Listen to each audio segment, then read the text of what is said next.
Hi everyone, welcome to Mind Windows. So बच्चों, हमने economics की सीरीज़ स्टार्ट करी थी जिसमें हम 3 चैप्टर ऑलरेडी पढ़ चुके हैं। उसी सीरीज को हम आगे बढ़ाते हुए आज हम स्टार्ट करेंगे द चैप्टर ग्लोबलाइजेशन। जो पूरा होगा globalisation and the Indian economy complete topic हो जाएगा।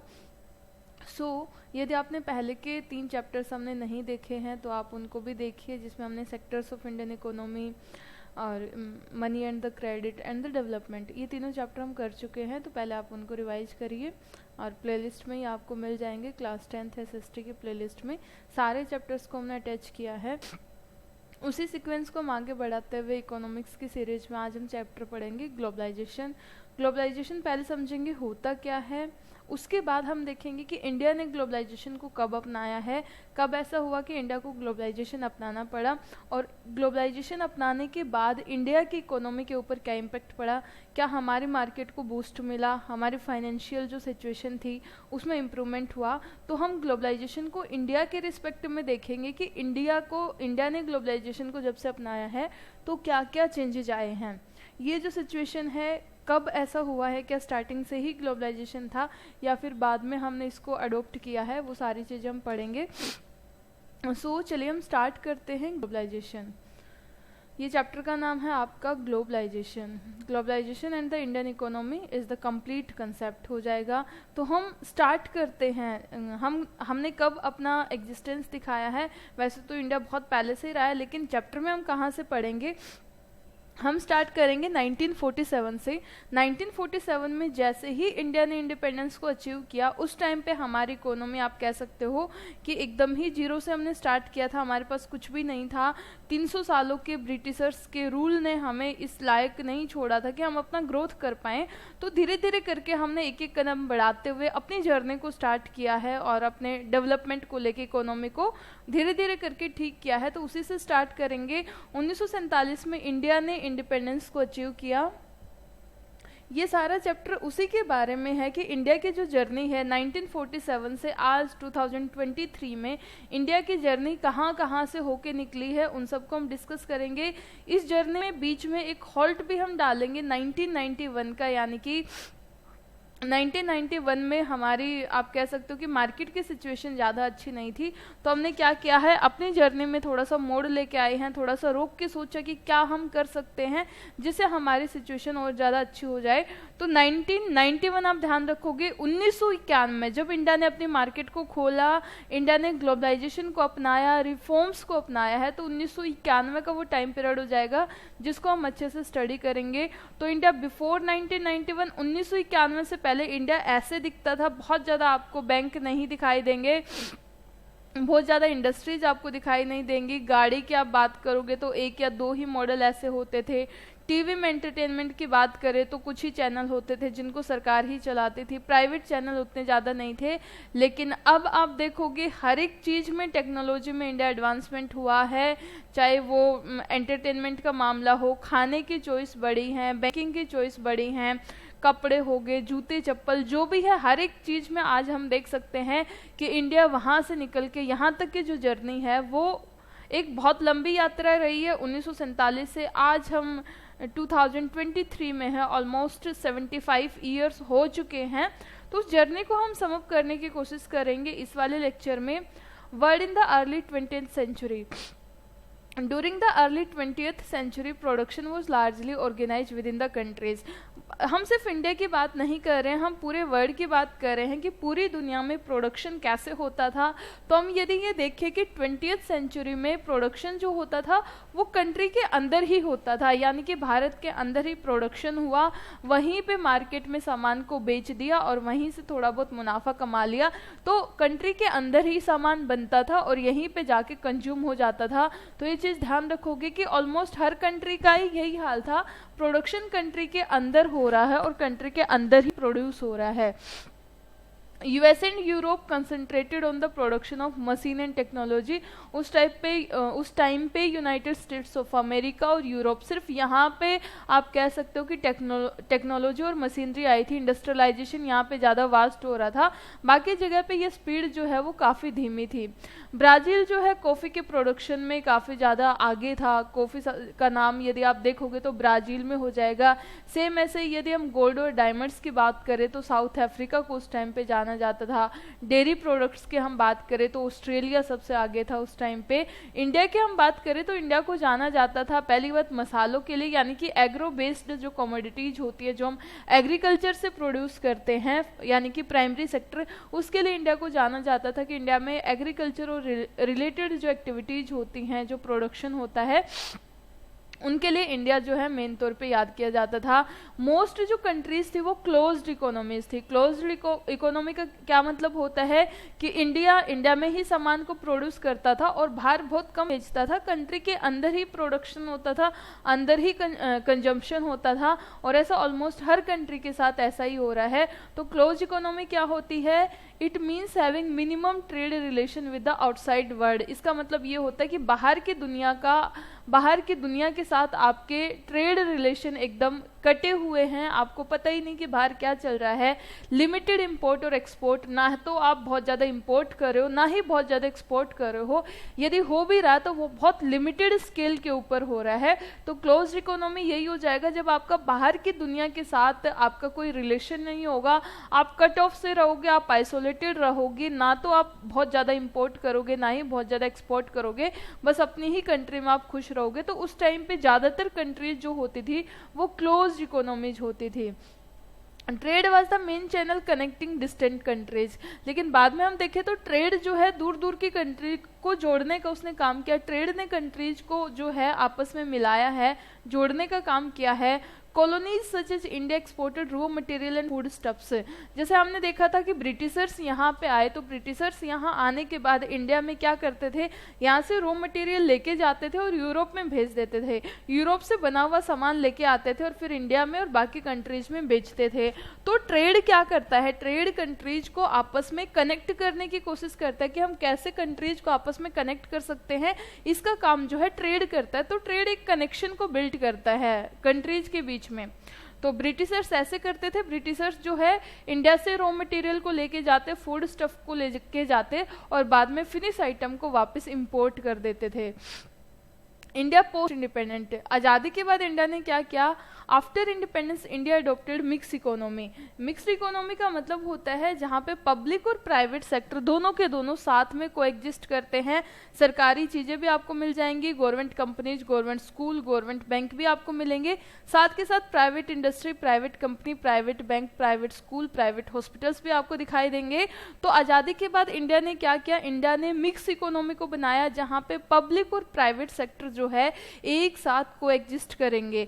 पब्लिक सेक्टर कौन सा होता है, पब्लिक यानी कि सरकारी, जो सरकार के द्वारा ओन किया जाएगा।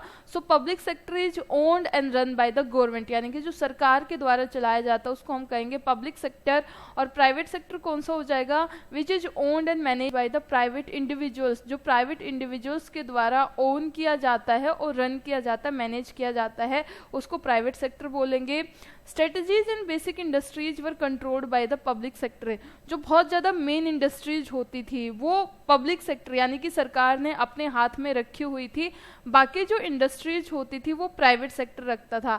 तो जैसे आप देख पा रहे हो कि माइनिंग वाला है, माइनिंग में बहुत पैसा है, बहुत इंपॉर्टेंट होता है, कहाँ माइनिंग करनी है, उससे कौन कौन से लोग इफेक्ट होंगे, उनको कैसे आपको दूसरी जगह पे रीसेटलमेंट देना है। तो माइनिंग हो गया, एयरलाइंस हो गया, डिफेंस हो गया, टेलीकम्युनिकेशन हो गया। तो जो स्ट्रेटेजिक इंडस्ट्रीज होती थी, जो मोस्ट इंपॉर्टेंट इंडस्ट्रीज होती थी, जैसे डिफेंस है, आर्मी, एयरफोर्स, नेवी, जितनी भी हमारी डिफेंस सिस्टम है वो सारा का सारा पब्लिक सेक्टर कंट्रोल करता था।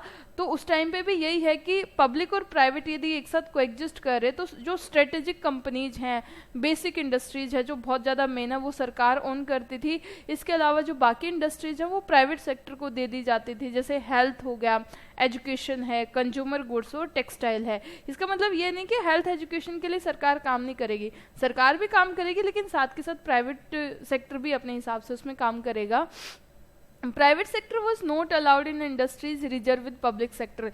लेकिन जो वहाँ पे है एयरलाइंस है, माइनिंग्स है, डिफेंस है, जो उस टाइम पे सरकार ने अपने पास रखी हुई थी, वहाँ पे प्राइवेट सेक्टर को नहीं जाने दिया जाता था, वो अपना सेटअप नहीं कर सकते थे, वो सिर्फ पब्लिक सेक्टर के लिए ही रिजर्व होती थी, प्राइवेट सेक्टर वहाँ पे अलाउड नहीं होता था। सो माइनिंग, एयरलाइंस, टेलीकम्युनिकेशन और डिफेंस टाइप की जो एक्टिविटीज़ हैं ये सिर्फ और सिर्फ जो है सरकार प्रोटेक्ट करके रखती थी। दस the government protected its own industries from private sector and foreign investors. तो इसलिए सरकार इनको बाहर से भी प्रोटेक्ट करके रखती थी, साथ के साथ कंट्री के अंदर भी जितनी प्राइवेट कंपनीज हैं उनसे भी प्रोटेक्ट करके रखती थी, यानी कि सिर्फ अपने हाथ में ही रखती थी। Public sector was in dire need of additional capital and modern technology. उस टाइम पे जो पब्लिक सेक्टर था उसको बहुत ही ज़्यादा पैसे की ज़रूरत थी, मॉडर्न टेक्नोलॉजी की ज़रूरत थी उस टाइम पे, और टेक्नोलॉजी थी नहीं क्योंकि पैसा ही नहीं था। तो पब्लिक सेक्टर को उस टाइप पे एडिशनल कैपिटल और मॉडर्न टेक्नोलॉजी की बहुत ही ज़्यादा ज़रूरत होती है। Most public sector company need to increase their profit margin. Public sector की जो इंडस्ट्रीज हैं वो अपने प्रॉफिट को बढ़ाना चाहती थी, और प्रॉफिट को आप कब बढ़ा सकते हो, जब आपके काम में ग्रोथ होगी, जब ज़्यादा से ज़्यादा आपका काम बढ़ेगा तो आपका प्रॉफिट मार्जिन वैसे ही बढ़ जाएगा। तो मोस्टली पब्लिक सेक्टर की जो कंपनीज है अपने प्रॉफिट को बढ़ाना चाहती थी, प्रॉफिट मार्जिन को बढ़ाना चाहती थी। 1991 में एक क्रिटिकल सिचुएशन आती है इंडिया के सामने। From 1947 to 1991, India's import bills were high and export earnings were very low. 1947 से 1991 तक, 1947 से 1991 तक इंडिया इंपोर्ट तो बहुत कर रहा था, यानी कि बाहर के कंट्रीज़ का सामान तो इंडिया में आ रहा था, लेकिन एक्सपोर्ट बिल्कुल भी नहीं कर रहा था। एक्सपोर्ट हमारा एकदम जीरो के बराबर था। इंपोर्ट कर रहे हैं जैसे यूरोप का सामान, मशीनों का सामान, इंग्लैंड का बना हुआ सामान इंडिया में आज़ादी से पहले भी आ रहा था, बाद में भी आ रहा था, चाइना का सामान आ रहा था। तो इंपोर्ट बहुत ज़्यादा है और एक्सपोर्ट बहुत कम है, और ये सिचुएशन किसी भी कंट्री के लिए अच्छी नहीं होती है। सो import majorly consist of oil from middle east country. Import में सबसे ज़्यादा क्या होता है, हमें पता हमारे पास ऑयल नहीं है, इंडिया के पास पेट्रोलियम प्रोडक्ट जो है पेट्रोल है ये नहीं है, तो इंडिया क्या करता है, जो मिडल ईस्ट कंट्री है वहाँ से ऑयल को इम्पोर्ट करता है, लेके आता है, ताकि हमारे यहाँ की ज़रूरतों को पूरा किया जा सके। इसके अलावा यदि हमें मशीन और टेक्नोलॉजी की ज़रूरत होती है तो हमारे यहाँ इतनी एडवांस टेक्नोलॉजी नहीं होती है, हम विदेशों से अपनी टेक्नोलॉजी को लेते हैं और उसके बाद उसी को यूज करते हैं। सो इंडिया जो है मशीनरी और टेक्नोलॉजी को ले रहा था यूएसए से और यूरोप से। Our export consist of raw material and food grain से, हम बाहर से तो ऑयल ले रहे हैं, टेक्नोलॉजी ले रहे हैं, और यदि हम अपने एक्सपोर्ट की बात करें कि हम क्या दे रहे हैं विदेशों को, तो हम सिर्फ फूड ग्रेन्स दे रहे थे, रॉ मटेरियल दे रहे थे, जो भी हमारे खेतों से पैदा होता था, कॉटन हो गया या मसाले हो गए या फूड ग्रेन्स हो गया। तो इंडिया का एक्सपोर्ट सिर्फ फूड ग्रेन्स तक या रॉ मटेरियल तक ही लिमिटेड था, इसके अलावा नहीं होता था। 1991 से पहले हमारा सबसे बड़ा जो पार्टनर होता था वो यूएसएसआर होता था। यूएसएसआर 15 कंट्री का एक ग्रुप है जिसको union of Soviet socialist Republic बोला जाता था, जिसमें रशिया और रशिया के अलावा 14 कंट्री जिसके जो है इस ग्रुप में शामिल होते थे। तो 1991 से पहले सबसे ज़्यादा हम व्यापार किसके साथ करते थे, एक्सपोर्ट हम कहाँ पे करते थे, तो हम कहेंगे हम यूएसएसआर के साथ करते थे। लेकिन अब 1991 में यूएसएसआर क्या होता है, ये खुद ही टूट जाता है। USSR disintegrate into Russia and 14 different countries. USSR 15 टुकड़ों में टूट जाता है, जिसमें से एक सबसे बड़ा टुकड़ा रशिया था, इसके अलावा 14 कंट्री, यूक्रेन हो गया और बाकी बहुत से कंट्री हैं ये और था। सो हमारा एक्सपोर्ट अर्निंग एकदम से गिर जाती है। भाई हम जिसको दे रहे थे, एक्सपोर्ट कर रहे थे, वो खुद ही टूटा हुआ घूम रहा है, तो हमारा कहाँ से सामान लेगा, उसका खुद का ही 15 टुकड़ों में वो टूट चुका है, पार्टीशन हो चुका है, फ्रेगमेंटेशन हो चुका है। तो अब क्या हुआ कि यूएसएसआर के टूटने की वजह से हमारा एक्सपोर्ट जो है वो एकदम से गिर जाता है। तो ये रशिया और रशिया के अलावा आप 15 कंट्रीज जिसमें देख पाओगे, इसके आसपास के आप लोकेट करोगे किन किन में टूटा है, ये क्लास 12th में आता है आपका। तो इससे हमारी एक्सपोर्ट गिर जाता है, एक्सपोर्ट गिरेगा तो हमारी अर्निंग्स जो है वो काफ़ी कम हो जाती हैं। साथ के साथ 1991 में एक सिचुएशन और चल रही थी, इराक ने कुवैत के ऊपर जो है, कुवैत के जो आप कह सकते हो कि तेल के कुएं थे, ऑयल वेल्स थे, उनके ऊपर कंट्रोल कर लिया। So in 1990 Iraq invaded Kuwait for control on oil well. Oil well के ऊपर कंट्रोल करने के लिए इराक कुवैत के ऊपर अटैक कर देता है। अब आप देख पा रहे हो कि इराक कुवैत ये है, आप पर्शियन गल्फ के पास कुवैत पड़ेगा आपका। इराक और कुवैत दोनों के फ्लैग हमने यहाँ पे डाले हैं। तो इराक क्या करता है, कुवैत के ऊपर जो है उसके तेल के जो भी कुएं होते थे उनके ऊपर अटैक कर देता है, उनको अपने कंट्रोल में ले लेता है। अब इनको बचाने के लिए रशिया जो है जाता है कुवैत में और इराकी ट्रूप्स को वापस भेज देता है। 1991 में USA began an aerial raid, उसने एरियल रेड डाली है उनके ऊपर ताकि इराक की फौज हैं, ट्रूप्स हैं, उनको वापस भेजा जाए और कुवैत को बचाया जा सके, प्रोटेक्शन दी जा सके। तो हमारा जो प्राइमरी सेलर होता था जो हमें तेल प्रोवाइड करता था वो इराक, कुवैत और यूएसए, अब वो तो अपने साथ क्या है कि युद्ध में फंसे हुए, एक दूसरे के साथ झगड़ा कर रहे। तो इंडिया का जो तेल का बिल था, ऑयल का बिल है, वो एस्केलेट हो जाता है, बहुत ज़्यादा बढ़ जाता है। मतलब हम कई जगह से तेल खरीदते क्योंकि इंडिया के पास पेट्रोलियम प्रोडक्ट बिल्कुल भी नहीं है, हम बाहर से ही लेते हैं। तो जब इराक, यूएसए, कुवैत सब आपस में युद्ध में लीन है तो हम क्या है, उनको तो बोल ही नहीं सकते क्योंकि उनका तो सारा जितना भी मटेरियल है वो युद्ध की भरपाई में लग रहा है। तो हम बाकी कंट्री से जो है वो इम्पोर्ट करना शुरू कर देते हैं, जिसकी वजह से हमारे ऑयल के दाम जो है वो काफ़ी ज़्यादा बढ़ जाते हैं। सो ये इराक, कुवैत और यूएसए के मैप हैं आपके। ऑयल बिल राइज हो जाते हैं इस वजह से। जनवरी 1991 में हमारा जो फॉरेन एक्सचेंज रिजर्व होता है वो ऑलमोस्ट कम होके हाफ हो जाता है, यानी कि आधे महीने में, लगभग 6 महीने में हमारा जो फॉरेन रिजर्व है जिससे हम टेक्नोलॉजी खरीद सकते हैं, बाहर से कुछ भी हमें खरीदना होगा विदेशों से तो हमें डॉलर की फॉर्म में यानी कि फॉरेन एक्सचेंज में ही करना पड़ेगा, रुपीज में इसका ट्रांजैक्शन नहीं होगा।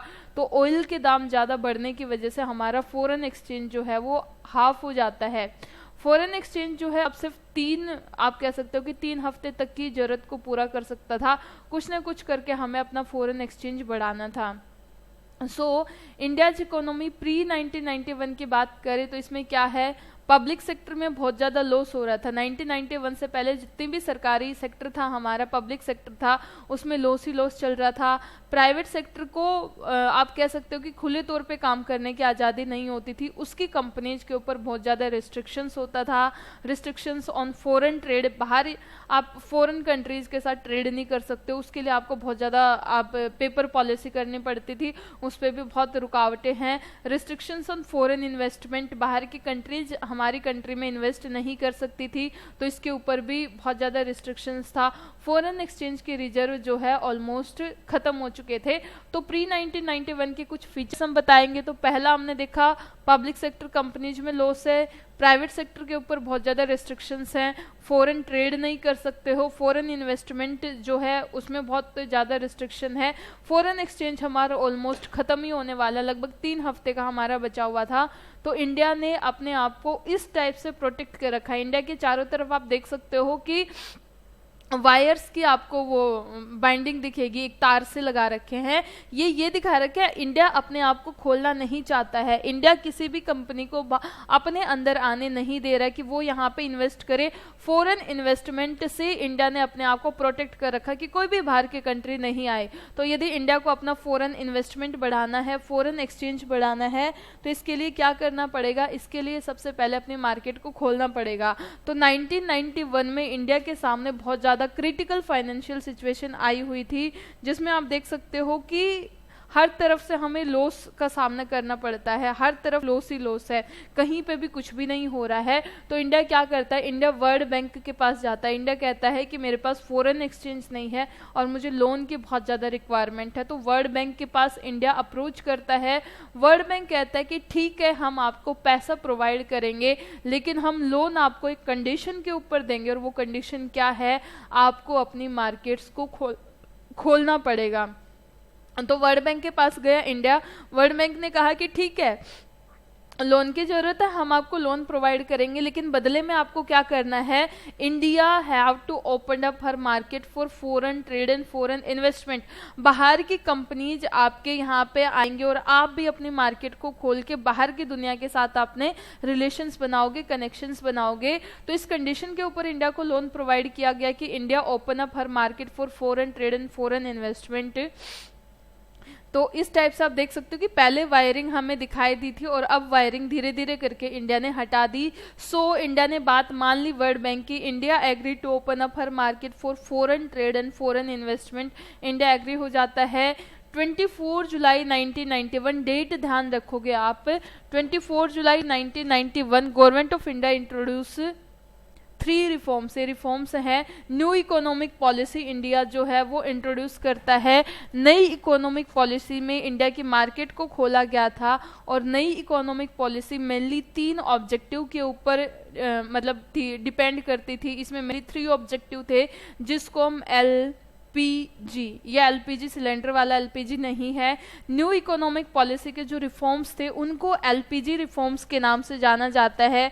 यहाँ पे एल हो जाएगा आपका लिबरलाइजेशन, पी यहाँ पे हो जाएगा आपका प्राइवेटाइजेशन और जी यहाँ पे हो जाएगा आपका ग्लोबलाइजेशन। सो हमने क्या देखा, 24 जुलाई 1991 को India adopted the new economic policy in which 3 main objective were depends, जिनको हम बोलते हैं एलपीजी रिफॉर्म्स। इनको एलपीजी रिफॉर्म्स के नाम से भी जाना जाता है। एमसीक्यू आएगा कि इंडिया ने न्यू इकोनॉमिक पॉलिसी को कब अपनाया है, तो ये हो जाएगा 1991 में। रिफॉर्म्स को क्या कहा जाता, आप कहोगे एलपीजी, एल क्या है लिबरलाइजेशन, पी क्या है प्राइवेटाइजेशन, जी क्या है ग्लोबलाइजेशन।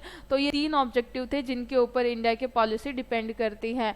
तो ये क्वेश्चन बनेगा आपका, क्वेश्चन आपको लिखना है और मेल कर सकते हो आप लिख के। Describe India's critical financial situation in 1991। 1991 में इंडिया की कैसे क्रिटिकल सिचुएशन थी, तो आप बता सकते हो कि हमारा फॉरेन ट्रेड के ऊपर बहुत ज़्यादा रिस्ट्रिक्शंस थी और फॉरेन एक्सचेंज रिजर्व हमारे बहुत ज़्यादा कम थे, पैसा नहीं था हमारे पास। नेक्स्ट है globalisation and the Indian economy. First हम समझेंगे लिबरलाइजेशन क्या होता है। तो लिबरल का मतलब होता है आज़ाद कर देना, जैसे इसमें डालने की कोशिश करी हमने लिबरलाइजेशन, यानी कि ये जो आपको दिख रहे कबूतर दिख रहे पिंजरे के अंदर बंद है, तो यदि हम इनको लिबरल करेंगे तो क्या कर देंगे, हम इसका दरवाजा खोल देंगे और इसको उड़ने देंगे। यानी कि हमने जो ये दरवाजे की रिस्ट्रिक्शंस लगा रखी थी इनको हमने खोल दिया, तो this is the liberalisation. Removing barriers on restriction set by government is known as liberalisation. Restrictions को हटा देना, जो भी बैरियर्स हैं रुकावटें हैं उनको हटा देना आप कहोगे कि लिबरलाइजेशन कहलाता है। तो आई होप लिबरलाइजेशन तो आपको समझ आया होगा कि जितने भी रिस्ट्रिक्शंस रहेंगे यदि हम सारे की सारे रिस्ट्रिक्शंस को हटा देते हैं तो उस कंसेप्ट को हम बोलेंगे लिबरलाइजेशन। नेक्स्ट हम देखेंगे लिबरलाइजेशन के और क्या क्या फीचर्स हैं। लिबरलाइजेशन का मतलब ये होता है कि जितने भी रिस्ट्रिक्शन है रिस्ट्रिक्शंस को आप विड्रॉ कर दो। एक भी रुकावट नहीं होनी चाहिए जो आपको अपने ट्रेड से दूर कर पाए, ज़्यादा से ज़्यादा ट्रेड आप बढ़ाओ, तो रिस्ट्रिक्शंस को हटा देना। अब कैसी रुकावटें थी, उन रुकावटों को एक बार हम समझने की कोशिश करते हैं। इंडिया बिफोर 1991 क्या होता था, जैसे हम एंटरटेनमेंट की बात करें उधर हम बिफोर 1991 डिस्कस करेंगे, यहाँ पे आफ्टर 1991 डिस्कस करेंगे। तो 1991 से पहले यदि आप एंटरटेनमेंट की बात करो तो आपको एक आधा ही चैनल दिखाई देता था, जैसे दूरदर्शन हो गया। लेकिन बाद में आज हम देखें तो इतने सारे चैनल है, कलर्स है, स्टार प्लस है, जीटीवी है, बहुत ज़्यादा चैनल्स आपको दिखाई देंगे। तो पहले क्या था, बहुत ज़्यादा रिस्ट्रिक्शंस थी, चैनल ही नहीं खोलने देते थे, एक आधे चैनल होता था वो भी सरकार ऑन करती थी। लेकिन अब प्राइवेट चैनल आए हुए ये सरकार के द्वारा ऑन नहीं किए जाते हैं। टेलीकम्युनिकेशन की बात करें तो आपको 1-2 ही दिखाई देता था, बीएसएनएल हो गया, एमटीएनएल हो गया। लेकिन अब आप देखोगे वोडाफोन है, एयरटेल है, जियो है और भी बहुत सी छोटी छोटी कंपनीज हैं। ऑटोमोबाइल्स की हम बात करेंगे तो ऑटोमोबाइल्स में आपको 1-2 गाड़ियां ही दिखाई देती थी, जिसमें एम्बेसडर है, फियाट है। लेकिन अब देखोगे बीएमडब्ल्यू है, होंडा है, किया सेल्टोज है, बहुत ज़्यादा गाड़ियाँ आपको दिखाई देंगे। एविएशन की हम बात करें तो एयर इंडिया होता था, आज के टाइम पे जेट एयरवेज है, स्पाइस जेट है, विस्तारा है, बहुत बढ़ चुका है ये एविएशन में भी। पावर की हम बात करें तो बेस्ट है, एमएससीबी है, लेकिन अब देखें तो टाटा पावर, रिलायंस पावर और पता नहीं कितनी कंपनीज हैं। फूड की आप बात करोगे तो आपके पास बहुत ज़्यादा वैरायटी नहीं होती थी, ऐसा खाना जो इंडिया में ही बनता है वही आपको दिखाई देता था, वड़ाज है, डोसाज है। लेकिन अब आप देखोगे तो बर्गर, पिज़्ज़ा, पास्ता, चाउमीन ये बाहर का आया है, तो ये चॉइस बढ़ जाती है। सो आज हम क्या देख रहे हैं, हर एक मामले में आपको एक मोबाइल फ़ोन खरीदना है तो 50 कंपनियां आपको दिखाई पड़ेंगी, आप किसी का भी खरीद सकते हो। आपको एक गाड़ी खरीदनी है तो बहुत सी कंपनीज हैं जो गाड़ियां बनाती हैं। तो today we have a wide choice of goods and services before us. आज हमारे सामने चॉइस बहुत ज़्यादा, उस चॉइस का हम अच्छे से फ़ायदा उठा सकते हैं।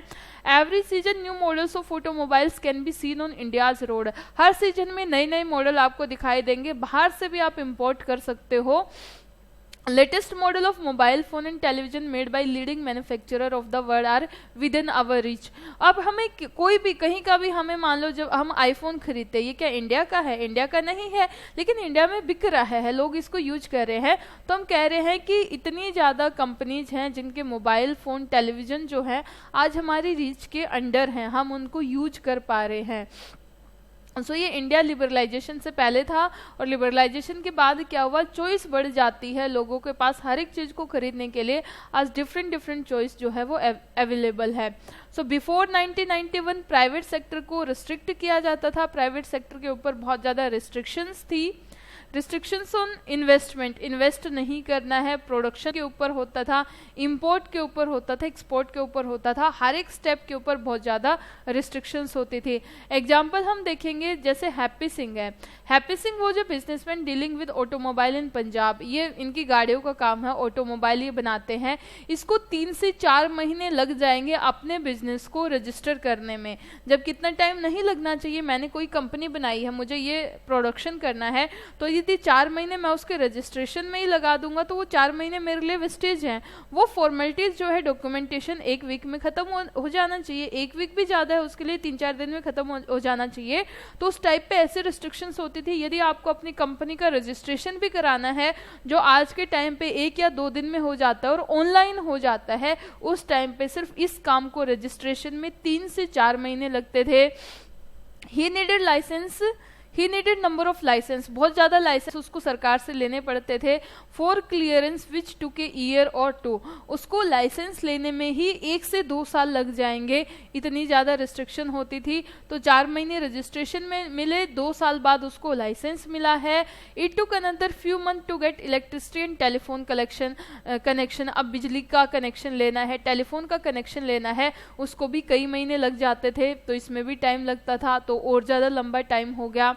He wanted to expand his business, अब वो अपने बिजनेस को एक्सपेंड करना चाहता था। For this he wanted to invite a foreign investor to invest in his business, अब वो चाहता था कि बाहर से कोई इन्वेस्टर मुझे मिल जाए, मेरे बिजनेस में इन्वेस्ट कर दे, ताकि जितनी गाड़ियां अब मैं बनाता हूँ उससे मेरा प्रोडक्शन जो है वो डबल हो जाए। तो जब बाहर से इन्वेस्ट कराने की बारी आएगी तो गवर्नमेंट जो है, गवर्नमेंट की पॉलिसी ऐसी है कि इन्वेस्ट ही नहीं कर सकते हो, गवर्नमेंट इस चीज़ को रिस्ट्रिक्ट कर रही है। Happy Singh wanted to increase production of automobiles from 100 to 500, 100 से 500 करना चाहता है। इसके लिए पैसे की जरूरत पड़ेगी, इन्वेस्टमेंट की जरूरत पड़ेगी। बाहर जो इन्वेस्टर आया उसके लिए इतनी टफ फॉर्मेलिटीज है, सरकार उसको अलो ही नहीं कर रही है, but the government restricted it. इससे सोचो, इससे किसका फायदा था? यदि हैप्पी सिंह 100 से 500 गाड़ियां बनाता, इंडिया में बनाता और इनको बेचता, तो इंडिया का ही ग्रोथ होता, इंडिया ही डेवलप करता। लेकिन सरकार की इतनी टफ पॉलिसी की वजह से हैप्पी सिंह अपने काम को नहीं बढ़ा पाता है। वो चाहता है कि वो इंपोर्ट करे, बाहर से इंजन इंपोर्ट करे, ताकि वो अपनी गाड़ियों में अच्छे इंजन फिट कर पाए। तो वो जापान से इंजन जो है इंपोर्ट करना चाहता है, और जब उसकी गाड़ियां बन के तैयार हो जाएंगी वो फिर बाहर की कंट्रीज में उनको बेचना चाहता है, एक्सपोर्ट करना चाहता है। लेकिन इंपोर्ट और एक्सपोर्ट के ऊपर बहुत ज़्यादा ड्यूटी हाई होती थी। आप कुछ भी इंपोर्ट करोगे, कुछ भी एक्सपोर्ट करोगे, हाई टैक्स आपको देना पड़ता था। तो जिसकी वजह से क्या होता था कि कुछ भी करना, बिजनेस करना इंडिया में बहुत टफ हो जाता था। इससे बाउंड्री से बाहर जो भी सामान निकलेगा या जो भी अंदर आएगा उसके ऊपर हाई कस्टम ड्यूटी आपको पे करनी पड़ती थी, जिसकी वजह से इंडिया में बिजनेस को स्टार्ट करना और उसको रन करना बहुत मुश्किल था। इस टाइप के रिस्ट्रिक्शंस हमें दिखाई देते हैं। यदि हम इन रिस्ट्रिक्शंस को हटा देंगे तो उसको हम कहेंगे कि अब हम लिबरलाइजेशन के रास्ते पे चल रहे हैं। जब इंडिया ने लिबरलाइजेशन को अपना लिया तो इंडिया क्या हो गया, इंडिया एक बिजनेस फ्रेंडली कंट्री हो गया। अब कोई भी आके यहाँ पे जो है अपना सेटअप कर सकता है। इंडिया ने कस्टम ड्यूटी को हटा दिया, लाइसेंसिंग पॉलिसी को बहुत सिंपल कर दिया। तो आज के टाइम पे हम देखें 1991 के बाद बिजनेस रजिस्ट्रेशन कुछ दिनों में पूरा हो जाता था। लाइसेंसिंग पॉलिसी जो 2 साल लगते थे उसको ख़त्म करना शुरू कर दिया। बिजली का कनेक्शन, मोबाइल का कनेक्शन विद इन 1 और 2 डेज अब मिलना शुरू हो गया। सो फॉरेन इन्वेस्टर्स जो पहले दूर दूर भागते थे वो भी अब इंडिया में आके जो है फॉरेन इन्वेस्टमेंट को अलो कर दिया, तो वो भी आके इन्वेस्ट करते हैं यहाँ पे, जिसकी वजह से इन्होंने साथ के साथ क्या किया, जो भी इंपोर्ट और एक्सपोर्ट ड्यूटी लगती थी उनको भी काफ़ी कम कर दिया। उतना ज़्यादा नहीं किया, ऑलमोस्ट आप कह सकते हो कि बहुत कम कर दिया। अब हैप्पी सिंह क्या कर सकता है, it can now produce world class car using sophisticated design and technology. अब हैप्पी सिंह का काम आसान हो गया। अब वो जिस टाइप की कार प्रोड्यूस करना चाहता था हाई टेक्नोलॉजी वाली, उनको प्रोड्यूस कर सकता है, साथ के साथ बाहर भी इनको एक्सपोर्ट कर सकता है। प्रोडक्शन के ऊपर जो रिस्ट्रिक्शंस थी अब रिमूव हो चुकी हैं और हैप्पी सिंह अब रियली हैप्पी हो चुका है, क्योंकि इसके आप कह सकते हो कि रास्ते में जो जो रुकावटें आई थी वो सारी की सारी रुकावटें जो है वो हटा दी गई हैं। सो क्वेश्चन आपका आएगा, how has liberalisation of trade and investment policy help India. Liberalisation of trade और इन्वेस्टमेंट पॉलिसी ने, लिबरलाइजेशन ने, रिस्ट्रिक्शंस को हटाने ने इंडिया को किस तरीके से आप कहोगे कि फायदा पहुंचाया है, ये क्वेश्चन आपको अटेम्प्ट करना है। नेक्स्ट है प्राइवेटाइजेशन। सेकेंड इसका कंसेप्ट हो जाएगा P means the privatisation. Privatisation क्या होता है कि पहले हमने देखा था कि सरकारी जो ज़्यादातर चीज़ें थी वो गवर्नमेंट के द्वारा कंट्रोल करी जाती थी, लेकिन अब हम देखें तो प्राइवेट सेक्टर भी उनको कंट्रोल करता है। प्राइवेटाइजेशन का मतलब होता है ओनरशिप को ट्रांसफर कर देना पब्लिक से private. So privatization is the transfer of ownership from the government to the private sector either fully or partially। या तो आपने पूरा ही बेच दिया या फिर आपने कुछ परसेंट जो है अपने पास रख लिया और कुछ परसेंट जो है वो प्राइवेट सेक्टर को दे दिया, तो शेयर डाल देना। सो प्राइवेटाइजेशन क्या हो जाएगा, पब्लिक सेक्टर से ओनरशिप जब आम लोगों के हाथों में, प्राइवेट सेक्टर, प्राइवेट इंडिविजुअल्स के हाथों में आ जाएगी, उसको हम कहेंगे प्राइवेटाइजेशन। इंडिया में 1991 में 2 तरीके से प्राइवेटाइजेशन को लाया जाता है। First is the D reservation और सेकेंड हो जाएगा डिसइन्वेस्टमेंट।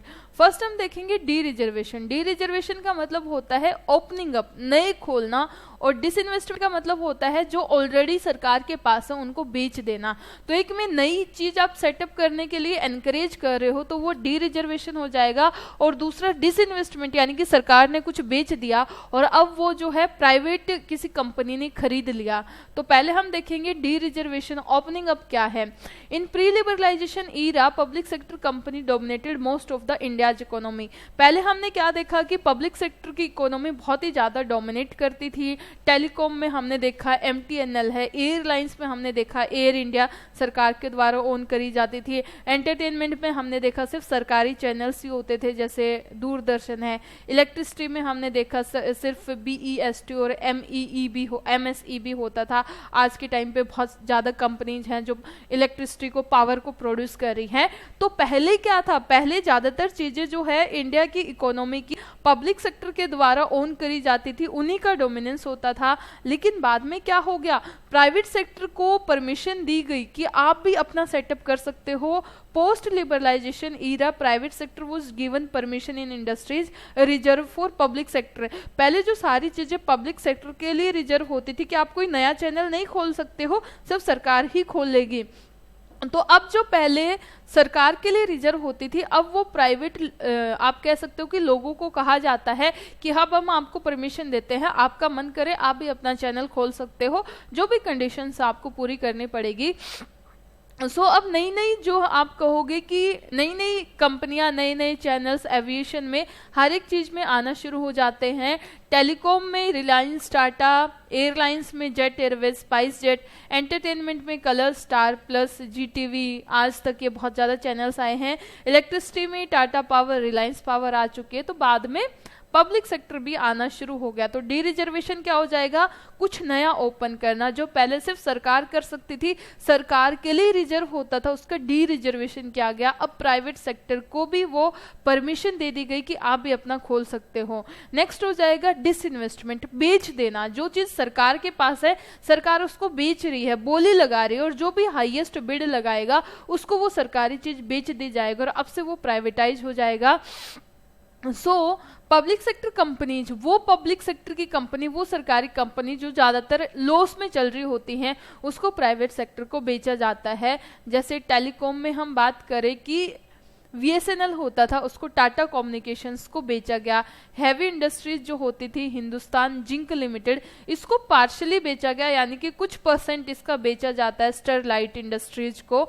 तो 26% इक्विटी इसकी शोल्ड करी गई थी, पूरा नहीं बेचा गया था। तो डिसइन्वेस्टमेंट का मतलब होता है कि सेल आउट कर देना, जो कंपनियां सरकार के लॉस में है उनको या तो पूरा ही बेच देना, 100% शेयर बेच देना, या फिर उसका कुछ परसेंट शेयर जो है वो बेच देना। प्राइवेटाइजेशन की हेल्प से होता क्या है कि अब इंडिया में ज़्यादा कैपिटल हो जाता है, टेक्नोलॉजी एडवांस आती है और कंपटीशन आना शुरू हो जाता है। लास्ट इसका है रिफॉर्म्स में, LPG में, जी का मतलब ग्लोबलाइजेशन। ग्लोबलाइजेशन क्या हो जाएगा, अच्छा हमने 2 करा है, ग्लोबलाइजेशन को हम नेक्स्ट पार्ट में कर लेंगे क्योंकि वीडियो लंबा हो जाएगा।